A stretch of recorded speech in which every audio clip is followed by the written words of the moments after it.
네, 왕이 오신다 그 네 번째 시간, 우리를 향하신 하나님의 뜻이라는 제목으로 말씀을 드리고자 합니다. 항상 기뻐하라, 쉬지 말고 기도하라, 범사에 감사하라. 우리가 참으로 많이 애송하고 많이 또 사랑하는 귀한 성경 말씀입니다. 근데 가만히 보면 이 말씀은 그냥 단순한 기도하라고, 기뻐하라고, 또 감사하라고 하는 말씀일 수 있습니다. 하지만 이 단어들을 조목조목 우리가 따지다 보면 이 품사인 부사가 그 속에 있다는 것을 우리가 깨닫게 될 때 우리가 그냥 지나칠 수 없는 하나님의 말씀이 됩니다. 항상 기뻐하라, 쉬지 말고 기도하라, 범사에 감사하라.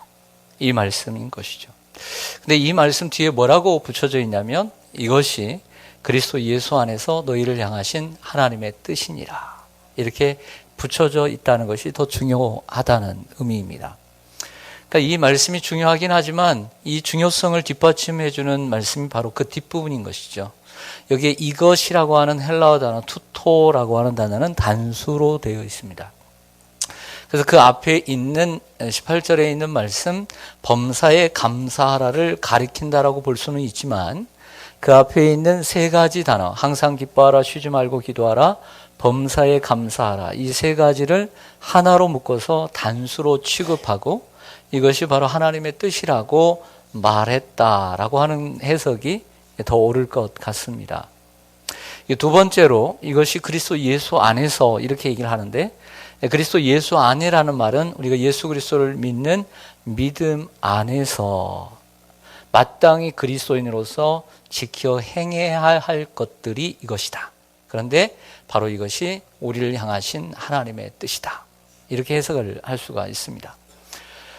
그 초대교회 성도들은 어떻게 보면 20세기가 지난 우리보다 재림의 예수님을 더 기다리고 있었던 시대라고 할 수가 있습니다. 왜냐하면 예수님께서는 그 당시에 가시면서 1세기에 가시면서 내가 너희들이 보는 바와 같이 내가 오리라, 내가 곧 속히 오리라고 말씀하셨기 때문에 그 당시의 성도들 또한 1세기에 자기가 살아있는 동안에 예수님이 재림할 거라고 믿었습니다. 그러니까 우리가 2000년이 지난 우리보다 예수님의 재림을 더 많이 기다렸다라고 볼 수가 있는 것이죠. 아이러니죠?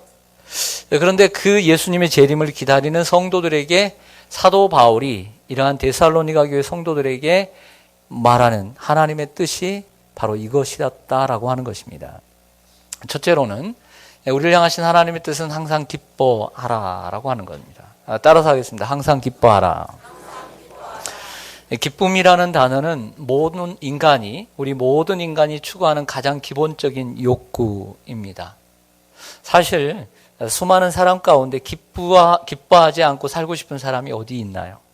반대로 생각해 보면 하루에도 몇 차례씩 슬퍼하고 우는 일이 생기고 화를 내고 싸우고 아파하고 괴로워하고 그렇게 살고 싶은 사람이 어디 있느냐 말이에요. 그러고 싶어요? 그러고 싶은 사람은 한 사람도 이 세상에 없어요. 하지만 항상 기뻐하며 살 수 있는 일은 아니라는 거죠.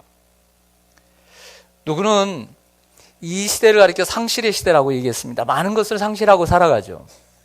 우리가 상실하는 것 가운데 기쁨은 아닐까라는 생각을 해보게 됩니다. 사도 바울이 말하고 있는 여기에 기쁨, 항상 기뻐하라라고 하는 이 기쁨은 분명히 세상적인 기쁨은 아니라고 믿습니다. 그 세상적인 기쁨이라는 것은 무엇이냐면 give and take입니다.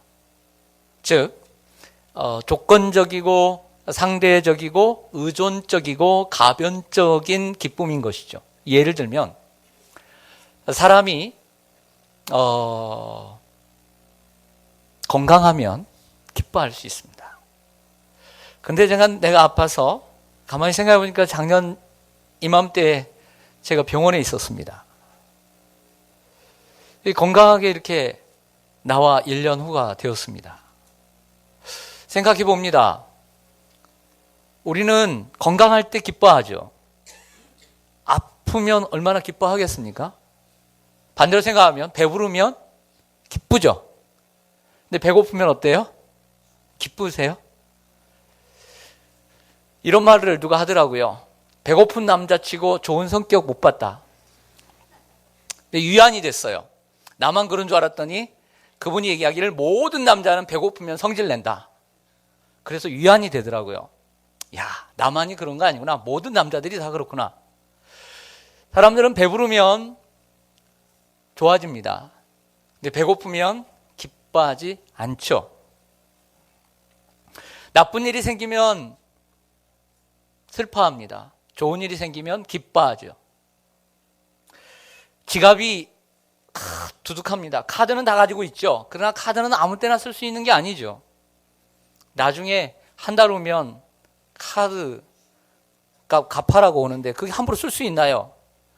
그래서 5만 원짜리 두툼한 5만 원짜리를 좀 한 10장 정도 가지고 있으면 야, 그래도 마음이 안정되고 뭔가를 세상을 가진 것 같죠. 그런데 1,000원짜리 몇 장 가지고 이렇게 살다 보면 많이 외롭고 우울하고 위축되는 것이 세상입니다. 이것이 바로 세상적인 기쁨인 거예요. 분명히 사도 바울이 말하는 기쁨은 이러한 세상적인 기쁨은 아니었을 것이다. 만약에 사도 바울이 말하는 세상적인 기쁨이었다면 우리는 평생 한 번도 항상 기뻐할 수 없을 것이다. 그렇다고 한다면 사도 바울이 말하는 이 기쁨이란 세상적인 기쁨은 분명히 아니었다면 하나님께 받은 그 무언가의 기쁨이 그 안에 있었을 것이라고 믿습니다. 우리는 이 말씀을 통해서 사도 바울이 가지고 있었던 그 기쁨의 그 뿌리를 찾을 수 있다고 생각합니다. 로마서 8장 28절입니다. 같이 읽습니다. 시작. 우리가 알거니와 하나님을 사랑하는 자 곧 그의 뜻대로 부르심을 입은 자들에게는 모든 것이 합력하여 선을 이루느니라. 우리가 알고 있습니다. 하나님을 사랑합니다. 하나님의 뜻대로 부르심을 입은 하나님의 자녀인 성도들, 모든 것이라고 하는 것은 앞에 제가 좀 전에 얘기했던 배부름, 배고픔, 좋은 일, 나쁜 일, 지갑이 두툼하고 얇고 합격하고 불합격하고 승진하고 승진하지 못하고 건강하고 아픈 것, 이 모든 것들이 있지만 이 모든 것들을 하나님의 계획과 섭리 가운데 선하게 인도하실 것을 믿는 하나님에 대한 믿음, 그 믿음이 항상 기뻐할 수 있도록 인도해 주지 않았을까요? 빌립보서 4장 11절 보겠습니다. 내가 궁핍함으로 말하는 것이 아니라 어떠한 형편에든지 나는 자족하기를 배웠다. 어떤 형편이라고 그랬습니다. 그런데 사도 바울은 자족하는 것을 배워버렸다. 과거입니다. 그 다음 보면 나는 비천에 처할 줄도 알고 풍부에 처할 줄도 알아. 모든 일 곧 배부름과 배고픔과 풍부와 궁핍에도 처할 줄 아는 일체의 비결을 배웠다. 또 과거입니다. 자족하는 것도 배웠죠. 일체의 비결도 배웠습니다. 왜냐? 이 말은 무슨 얘기냐면 어떠한 상황 가운데서든지 내가 기뻐할 수 있었던 이유, 내게 능력 주시는 자 안에서 내가 모든 것을 할 수 있기 때문에, 다시 얘기하면 하나님이 모든 능력을 내게 주시기 때문에, 그 하나님에 대한 믿음 때문에 기뻐할 수 있다라고 사도 바울은 말하고 있습니다. 바울은 자신의 고난과 아픔에 대해 하나님께서 방관하시거나 방치하지 않으신다는 믿음을 가졌습니다. 하나님이 그래도 이 상황 가운데 하나님은 나와 함께 하신다. 당장 내 고난이 사라지지 않고 내 아픔이 지속된다 할지라도, 행여나 이 질병의 고통이 끝나지 않는다 할지라도 하나님의 선하신 뜻이 이루어질 것을 믿었기 때문에 기뻐할 수 있었다라고 말하는 것이죠. 이것이 우리가 도달해야 할 그리스도의 장성한 분량인 줄로 믿습니다. 신앙의 모습은 우리는 어느 지금 수준에까지 와 있는가를 좀 생각해 볼 필요가 있습니다. 우리는 자주 나쁜 일 생기고 어려운 일 생기면 금세 기쁨이 사라지고 그렇지 않습니까? 감사가 사라지고. 그런데 좀 더 자족하기를 배울 줄 알아야 되고, 그 사도 바울이 말하는 어떠한 형편이든지 일체의 비결을 배울 수 있는, 그래서 과거가 됐잖아요. 얼마나 당당하게 얘기합니까? 사도 바울이. 그래서 하나님을 아는 것과 믿는 것이 일체가 되는 그리스도의 장성한 분량에 이르기까지 우리가 한 걸음씩 한 걸음씩 나아가는 성도들이 되었으면 좋겠습니다. 사도 바울이 여러분 우리가 글을 많이 쓸수록, 또 책을 많이 낼수록, 말을 많이 할수록 사람들에게 유명세를 타기도 하지만 도리어 역으로 그 사람이 어떤 청문회장에 나가게 될 때는 그 모든 것들이 꼬투리 하나하나가 책으로 잡히는 게 눈에 보이죠. 사도 바울이 한 권의 책만 썼다면 우리는 사도 바울의 위대함을 더 높일 수 있지만 사도 바울이 13개의 편지 속에는 자신의 연약함, 자신의 약점, 자신의 아픔들을 고스란히 쓰고 있다는 것도 우리가 알 수 있습니다. 자, 제가 이 말을 하는 것은 뭐냐면 사도 바울은 여전히 인간이었다, 사람이었다라고 하는 거죠. 갈라디아서 같은 경우를 쓴 경우에는 목에 핏대를 세우고 정말 열이 받아서 쓰는 것처럼 씁니다. 하나님의 의겠죠, 정의겠죠. 근데 빌립보서를 쓰는 경우를 보면 정말 기쁨이 차고 넘쳐서 편지를 씁니다. 사도 바울이 24시간 내내 웃으면서 살지 않았습니다. 그 편지의 내용을 보면 근심하고 고통하고 괴로워하고 아파하고 힘들고 고단하고 그 내용들을 다 이야기합니다. 항상 기뻐한다는 것은 24시간 내내 웃고 살라는 얘기가 아닙니다. 세상에 그런 사람이 어디 있겠습니까? 사도 바울이 빌립보 교회에 보낸 편지 가운데 빌립보서에 기쁨이라는 단어를 가장 많이 사용합니다. 이 빌립보 교회 성도들을 생각하고 간구하는 자체가 처음 서신을 보면 내가 너희를 생각하고 하나님 앞에 간구함이 기쁘다. 이 기쁨으로 시작해요. 그러면서 사도 바울이 데살로니가로 갔을 때 선물을 보내왔고 고린도에 도착했을 때 다시 선물을 보낸 교회가 빌립보 교회밖에 없었다라고 얘기합니다. 그리고 로마 감옥에 있는 나이 많은 죄수인 이 바울에게 빌립보 교회는 에바브로디도라고 하는 사람을 보내서 옥바라지를 시킵니다. 나중에는 이 에바브로디도가 풍토병에 걸려 죽을 위기에 처하지만 하나님이 그를 살려주셨다라고 편지합니다. 그러면서 이는 받으실 만한 향기로운 제물이요 하나님을 기쁘시게 한 것이다 라고 빌립보서를 마치고 있습니다. 어떻게 보면 사도 바울 개인에게 한 것 같지만 빌립보 교회 성도들의 믿음의 중심에는 하나님의 사역을 위해서 하나님이 쓰시는 이 바울을 섬기는 것이 하나님을 섬기는 것이고 바울 또한 이러한 섬김이 바로 하나님이 받으실 향기로운 제물이요 하나님이 기뻐하시는 것이라고 마지막에 확인을 해주고 있다는 것입니다. 사랑하는 성도 여러분, 제가 말씀드리고 싶은 것은 사도 바울이 어떠한 형편이든지 자족하기를 배웠고 일체의 비결을 배우는 기쁨의 원천이 하나님이시지만 여전히 인간으로서 사도 바울의 기쁨이 되었던 것은 바로 사람들이었다라고 하는 것이죠.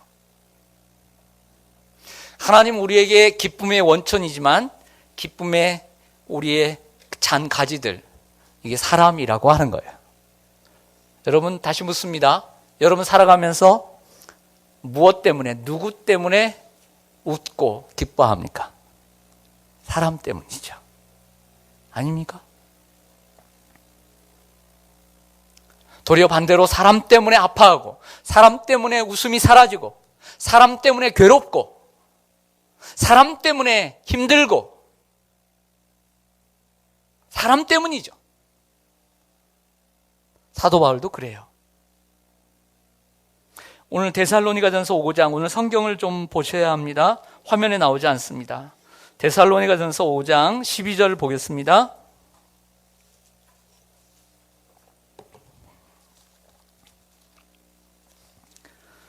형제들아, 우리가 너희에게 구하노니 너희 가운데서 수고하고 주 안에서 너희를 다스리며 권하는 자들, 그들은 누구일까요? 영적 지도자들이죠. 그들이 너희가 알고 그들의 역사로 말미암아 사랑 안에서 가장 귀히 여기며 너희끼리 화목하라. 14절에 오면 또 형제들아 너희를 권면하노니 게으른 자들을 권계하고 마음이 약한 자들은 격려하고 힘이 없는 자들은 붙들어 주어 모든 사람에게 오래 참으라. 때로는 게으르고 약하고 힘이 없는 사람들이 교회 안에 있죠. 15절에 삼가 누가 누구에게든지 악으로 악을 갚지 말게 하고 서로 대하든지 모든 사람을 대하든지 항상 선을 따르라.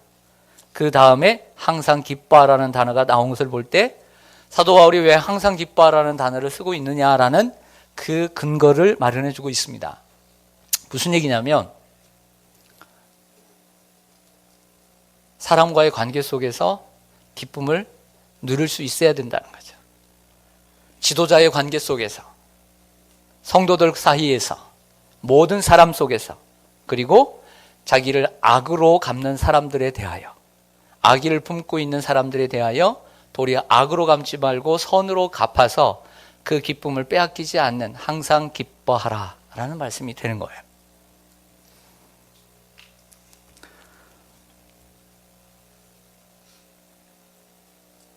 여러분, 사람과의 관계를 아름답게 하시길 바랍니다.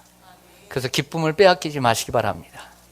기쁨을 빼앗는 이유는 질병 때문이고 자녀 때문이고 혹은 물질의 어려움을 당하고 있는 우리의 환경이지만, 그것보다 더욱더 중요한 건 사람 때문이에요. 여러분들이 지금 기쁨을 잃어버린 90%의 이유, 사람 때문이에요. 자신에게 물어보세요. 그러나 반대로 생각해 봅시다. 여러분들이 누워 병원에 있습니다. 중환병에 걸려 있습니다. 살지 못 살지 모르지만 여러분들을 향한 가족과 이웃들, 성도들의 수많은 사랑과 그 변함없는 그 간절한 눈물의 기도가 있다고 하십시다. 병상에 누워있지만 기쁨이 나올 수 있어요.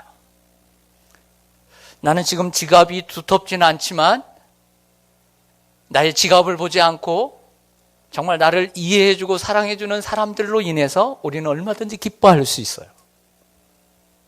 그러나 건강하고 돈이 많아도 아무리 내 환경이 좋아도 사람과의 관계가 안 돼 있을 때 여러분들의 기쁨이 찾아오리라고 생각하십니까? 기대하지 마십시오.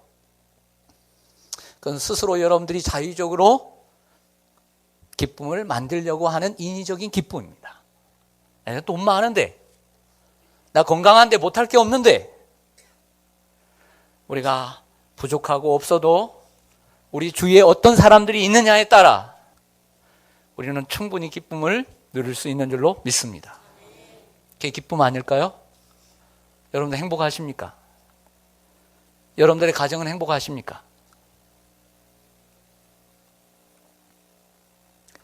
주위 사람들에게 기쁨을 주는 사람이 되십시오. 낳아주시고 길러주신 부모님에게 기쁨을 주는 사람이 되십시오. 그리고 자녀들에게 기쁨을 주는 부모가 되십시오. 그리고 성도들에게 서로 기쁨이 되십시오. 직장 동료에게 기쁨이 되시기를 바랍니다. 그리고 우리 주위의 이웃들에게 기쁨이 되는 여러분들 되기를 바랍니다. 도리어 기쁨이 여러분들에게 돌아올 것입니다. 우리를 향하신 하나님의 뜻은 두 번째로 쉬지 말고 기도하는 것입니다. 따라서 하겠습니다. 쉬지 말고 기도하라. 쉬지 말고 기도하라는 권면은 이것도 하루 종일 기도하라는 것이 아닙니다. 예수님께서도요, 하루 종일 기도하시지 않았어요. 새벽에 기도하시고 열심히 일하시고 때로는 문제가 있으면 한밤중에 기도하시고 그렇게 기도하셨지 하루 종일 기도하라는 것이 아니에요. 이 말은 기도가 우리의 삶의 한 부분이 되게 하고 기도가 우리의 삶의 일상이 되게 하라는 거예요. 오늘 데살로니가전서 5장 1절로 가보겠습니다. 데살로니가전서를 제가 3장을 제가 한번 설교한 적이 있습니다. 이번 달에. 재림을 기다리는 성도들 5장 1절 보시면, 형제들아 때와 시기에 관하여는 너희에게 쓸 것이 없음은 주의 날이 밤에 무엇같이 이를 줄 너희 자신이 알기 때문이라. 그들이 평안하다 안전하다 할 그때에 임신한 여자가 해산의 고통이 이름과 같이 멸망이 갑자기 그들에게 이르르니 결코 피하지 못하리라. 형제들아 너희는 어둠에 있지 아니하매 그날이 무엇같이 도둑같이 너희에게 임하지 못하리니 너희는 다 빛의 아들이요 낮의 아들이라. 우리가 밤이나 어둠에 속하지 아니하나니 그러므로 우리는 다른 이들과 같이 자지 말고, 따라가겠습니다. 오직 깨어 정신을 차릴지라. 7절에 보면 자는 자들은 밤에 자고 취하는 자들은 밤에 취하되 우리는 낮에 속하였으니 정신을 차리고 믿음과 사랑에 호심경을 붙이고 구원의 소망에 투구를 쓰자. 하나님이 우리를 세우심은 노하심에 이르게 하심이 아니요 오직 우리 주 예수 그리스도로 말미암아 구원을 받게 하심이라. 예수께서 우리를 위하여 죽으사 우리로 하여금 깨어있든지 자든지 자기와 함께 살게 하려 하셨느니라. 그러므로 피차 권면하고 서로 덕을 세우기를 너희가 하는 것 같이 하라. 아멘. 이게 한 단락입니다. 1절부터 11절까지가 한 단락인데 이 단락의 요약이 뭐냐? 쉬지 말고 기도하라. 깨어 있으라. 는 것이죠. 제가 젊은 시절부터 많이 불렀던 오래된 복음성가, 오늘 끝찬양으로도 준비가 됐는데요. 이 가사가 이렇습니다. 그날이 도적같이 이룰 줄 너희는 모르느냐. 늘 깨어 있으라. 잠들지 말아라. 주님과 동행하라. 아주 힘차고 그리고 은혜로운 찬양입니다. 그런데 이 찬양은 1981년 그 드라마가 뭐죠? 고교생 일기의 음악 선생님으로 나왔던 김민식이라고 하는 키 크고 잘생긴 꽃미남이 있습니다. 그 사람이 군대를 제대하고 연예인 교회에 다니면서 하나님 앞에 자신을 드리며 찬양 사역자로 헌신을 하게 돼요. 고민하다가 그러다가 세상의 노래를 접고 이제 작곡가가 되고 CCM 찬양 전도사님이 됩니다. 그래서 데살로니가전서 5장을 가지고 만든 찬송이 바로 이 찬송인데요. 불 속에라도 들어가서 이런 찬양도 만들었고요. 근데 여기 보면 그날이 도적같이 이를 줄, 이 가사가 바로 2번 기록되어 있습니다. 그리고 늘 깨어 있으라. 이 말씀이 6절과 7절이고요. 그리고 잠들지 말아라. 이 말은 밤에 자고 낮은 깨어 있으라 라고 하는 말씀은 우리가 낮에 속하였으니 라고 하는 8절의 말씀이고요. 주님과 동행하라. 이 단어가 어디서 나왔냐면 여러분 10절을 좀 보세요. 10절을 보면 예수께서 우리를 위하여 죽으사 우리로 하여금 깨어있든지 자든지 자기와 함께 살게 하려 하셨느니라. 이것을 어떤 개사를 했냐면 주님과 동행하라. 그래서 제가 이 찬송을 지금 38년이 됐는데요. 이 찬송을 제가 다시 한번 음미하면서 제가 깨달은 것은 하나님께서 이 김민식 전사님에게 놀라운 영감을 주셨다. 그리고 이 귀한 말씀들을 하나하나 요약을 늘 깨어 있으라. 잠들지 말아라. 주님과 동행하라. 나와 함께 있게 하려 함이니라. 이 말씀을 주님과 동행하라. 어떻게 이렇게 찬양을 정말 이렇게 탁월하게 만들 수 있어요? 하나님이 영감을 주셨기 때문이에요. 할렐루야. 그래서 제가 이 찬송의 가사를 다시 한번 음미하면서 감복했어요. 야, 정말 이렇게 지어진 찬송이기 때문에 40년이 가까이 됐는데도 이렇게 많이 불려지는구나 생각하게 됐습니다. 베드로전서 4장 7절을 보겠습니다. 같이 한번 읽겠습니다. 시작. 만물의 마지막이 가까이 왔으니 그러므로 너희는 정신을 차리고 근신하여 기도하라. 만물의 마지막이라는 것을 우리는 말세라고 얘기합니다. 마지막 때 예수님의 재림이 가까이 왔으니 너희는 정신을 차리고 근신하여 기도하라고 그랬어요.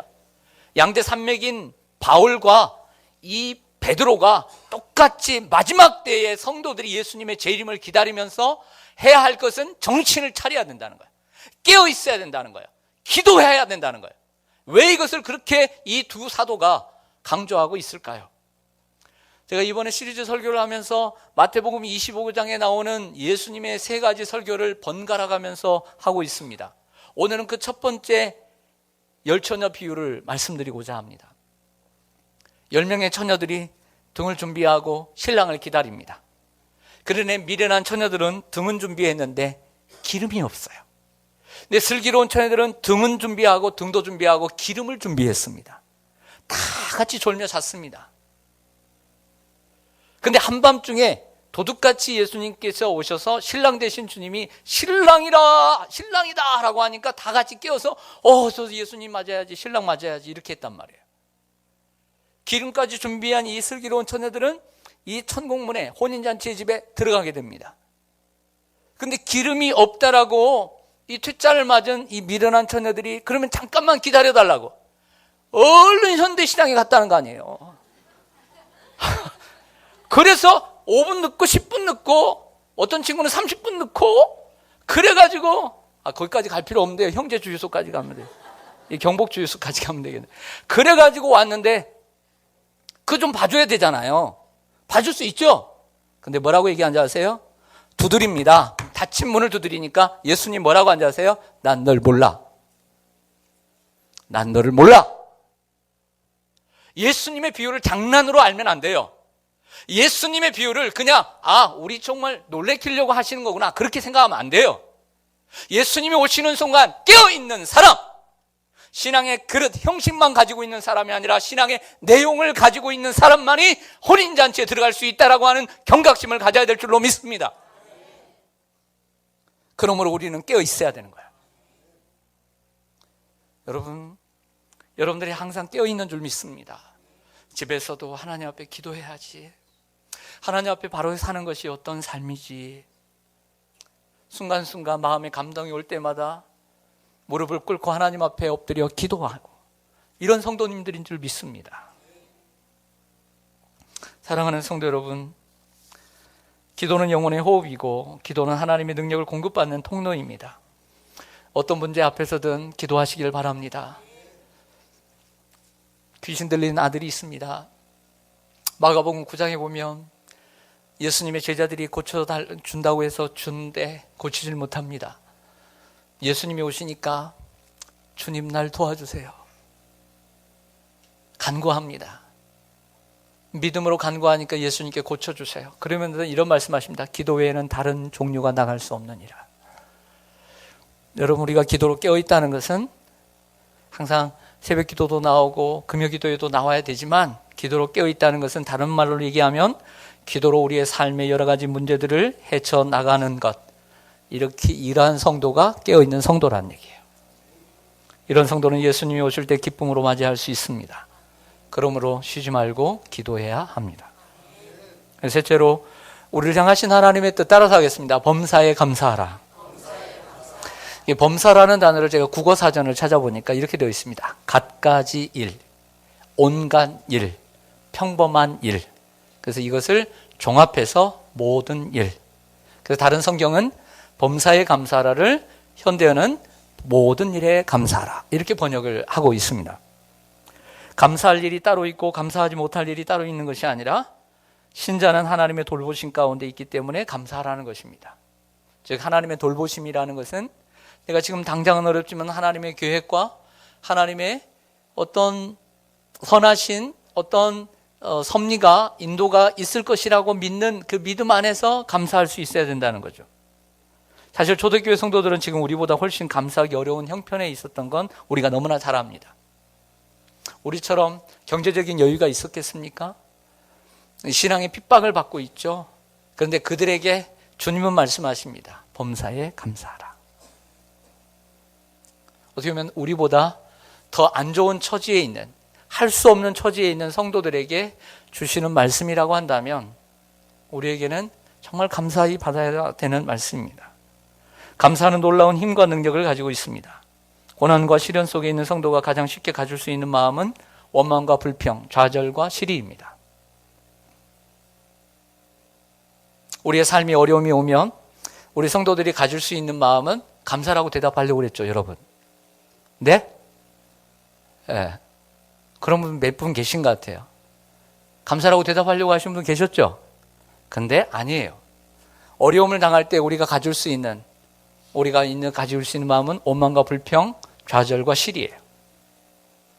하지만 감사를 하라고 얘기합니다. 감사하는 마음을 가질 때 현재의 고난을 이길 수 있는 힘과 능력을 갖게 돼요. 감사하는 마음은 현실을 긍정적으로 합리화하라는 것이 아니라 오히려 적극적인 자세로 주님을 바라보고 주님을 의지하라는 말씀인 줄로 믿습니다. 오늘 성경 데살로니가전서 5장 19절을 보겠습니다. 데살로니가전서 5장 19절, 성령을 소멸하지 말며 예언을 멸시하지 말며 범사라는 단어가 또 나오죠. 범사에 헤아려 어떤 것을 취하고, 이것을 선이라고 한자로 표현할 수 있습니다.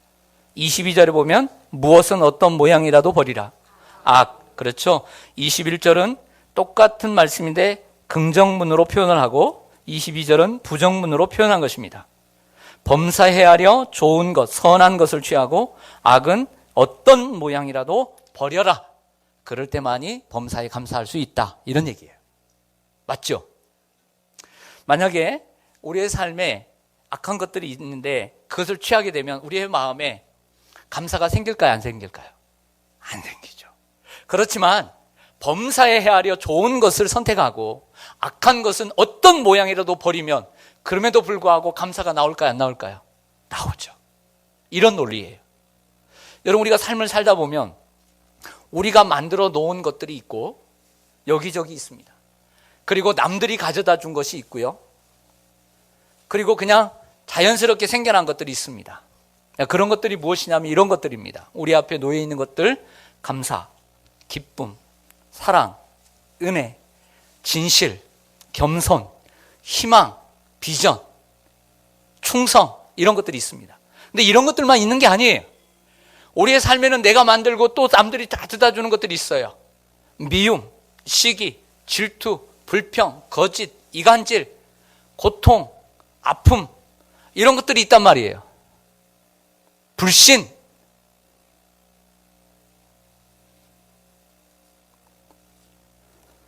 그런데 악은 버리고 범사에 감사를 선택하라고 얘기합니다. 여러분은 요즘 무엇을 선택하고 사십니까? 여러분들은 요즘 무엇을 선택하고 사신다고 생각하세요? 제가 나열했던 것, 아니 나열하지 못한 그 모든 것 가운데 여러분들은 무엇을 선택하며 사시는 것 같아요? 악은 모양이라도 버리면서 사시려고 노력하십니까? 아니면 악이 있고 나서 악! 하고 먹지는 않습니까? 여러분들이 취한 것만큼 여러분들의 것이 됩니다. 악은 모양이라도 버리십시오. 그리고 범사에 헤아려 선한 것을 선택하십시오. 그래야 범사에 감사할 수 있는 거죠. 골로새서 3장 15절 사도 바울의 말씀을 다시 한번 화면을 통해서 한번 읽기를 원합니다. 시작. 그리스도의 평강이 너희 마음을 주장하게 하라. 너희는 평강을 위하여 한 몸으로 부르심을 받았나니 너희는 또한 감사하는 자가 되라. 아멘. 평강이라는 말과 함께 또 너희는 감사하는 자가 되라고 얘기합니다. 오늘 본문에 데살로니가서 5장 23절에 보면 평강의 하나님이 너희와 함께 하신다라고 했습니다. 골로새 3장 17절 말씀 한 번 더 읽어보았으면 좋겠습니다. 시작. 또 무엇을 하든지 말에나 일에나 다 주 예수의 이름으로 하고 그를 힘입어 하나님 아버지께 감사하라. 네. 말에나 일에나 늘 감사하시기를 바랍니다. 항상 기뻐하라. 쉬지 말고 기도하라. 범사에 감사하라. 영락교회 고 안경진 목사님은 연세가 많이 드셨을 때, 평상시도 그렇지만 제가 그 책에서 봤는데 가장 좋아하는 성경 구절이 무엇입니까? 라고 말했을 때 이 말씀을 얘기하셨습니다. 왜 그처럼 영성이 깊은 목사님이 가장 좋아하는 말씀이 이 말씀이 되었을까 생각을 하며 살아가게 됩니다. 김민식 전사님이 이 찬송의 가사를 지은 것처럼 놀라운 것은 그걸 떠나서 오늘 핵심이 되는 항상 기뻐하라, 쉬지 말고 기도하라, 범사에 감사하라, 이것은 예수를 믿는 믿음 안에서 예수님의 재림을 기다리는 성도들이 마땅히 해야 하는 하나님이 원하시는 뜻이다. 이 세 가지는요, 결국 제가 여러분들 같이 읽은 것처럼 항상 기뻐하는 것은 12절부터 15절까지 사랑과의 관계 속에 있는 말씀의 요약입니다. 쉬지 말고 기도하라는 것은 도둑같이 오리라고 하는 1절부터 11절까지의 말씀의 요약입니다.